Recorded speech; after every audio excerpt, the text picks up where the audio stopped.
NDA সরকারের শাসনকালের 11 বছর পূর্ণ হয়েছে। মঙ্গলবার প্রধানমন্ত্রী নরেন্দ্র মোদী দাবি করলেন, গত 11 বছরে দেশের প্রতিরক্ষা ক্ষেত্রে উল্লেখযোগ্য পরিবর্তন এসেছে।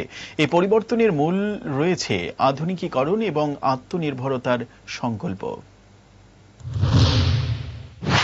স্বাধীনতার 75 বছরে আত্মনির্ভর ভারতের অঙ্গীকার করেছিলেন মোদী, সম্ভবত যার বাস্তবায়ন সবথেকে বেশি করে দেখা গিয়েছে প্রতিরক্ষা ক্ষেত্রে। ইতিমধ্যে গুজরাট, উত্তরপ্রদেশ সহ বিভিন্ন রাজ্যে তৈরি হয়েছে ও হচ্ছে আধুনিক প্রতিরক্ষা সরঞ্জামের কারখানা। এ বিষয়ে প্রধানমন্ত্রী এক স্যান্ডেলে লেখেন, গত 11 বছরে আমাদের প্রতিরক্ষা ক্ষেত্রে উল্লেখযোগ্য পরিবর্তন এসেছে। লক্ষ্য হল আধুনিকীকরণ এবং প্রতিরক্ষা উৎপাদনে স্বনির্ভর হওয়া।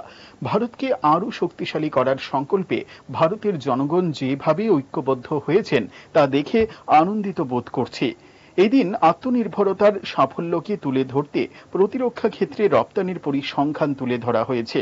ওই পরিসংখ্যান অনুযায়ী 2014-15 অর্থবর্ষে ভারতের প্রতিরক্ষা রপ্তানির পরিমাণ ছিল 1940 কোটি টাকা। 2024-25 অর্থবর্ষে তা পৌঁছে গিয়েছে 23,662 কোটি টাকায়।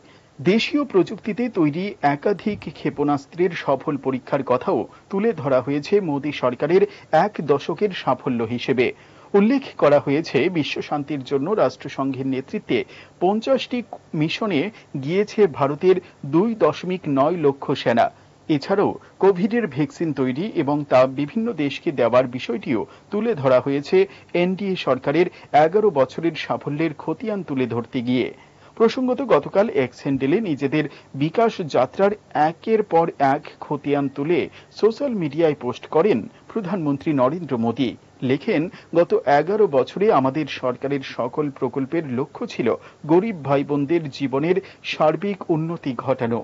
উজ্জ্বলা হোক বা পিএম আবাস, আয়ুষ্মান ভারত হোক বা ভারতীয় জন ঔষধি বা পিএম কিষাণ সম্মান নিধি। যদিও এই দাবিকে কটাক্ষ করতে ছাড়েননি বিরোধী শিবির। তৃণমূল সাংসদ ডেরেক ও ব্রায়েন বলেন, মোদীর 11 বছরের শাসনকাল শুধুই ব্যর্থতা ও হতাশায় ভরা। নিজের দাবির সমর্থনে 2024 সালের ভোটে বিজেপি ইস্তেহারের 15টি প্রতিশ্রুতি ও 1 বছর পর সেগুলির রূপায়ণে ব্যর্থতার তথ্য তুলে ধরেন তিনি। Bureau report, headlines, Tripura national.